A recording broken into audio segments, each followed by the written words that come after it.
älä oikeesti viedä tänne suuntaan. Mäkään en tehnyt sitä. Laita se toi noin, että se niinku suunnittelee korvapatsaan teippaamista. Joo, laita se siihen korvapatsaan teippaamista. Ja se teippaa mahdollisimman paljon. Pitkissä konsareissa hiljaiset tekijät, totuuden näkijät.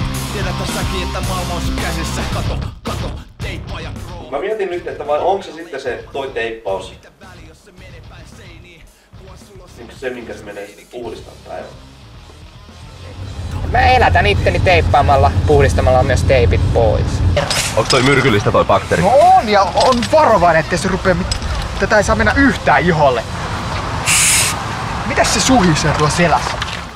Joo, se olisikin hyvä samanlainen juttu kuin ne tolvat, että se on vedetty näin oranssilla, mut sit siinä on joku vetänyt jollain vihreällä siihen päälle sille teipistä. Sitten olisi kyllä vittu. Se on toi Juha, niin.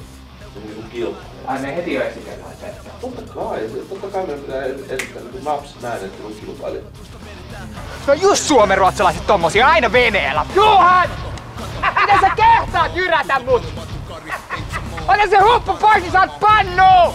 Mä halusin, että se vie sen teippauksen siten, että siihen mahdollisesti tulee poliisit tai joku tulee sanoa sulle jotain.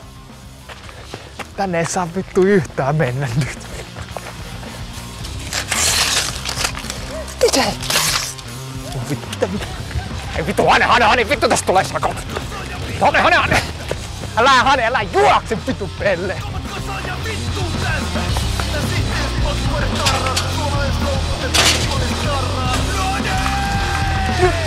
Kuva!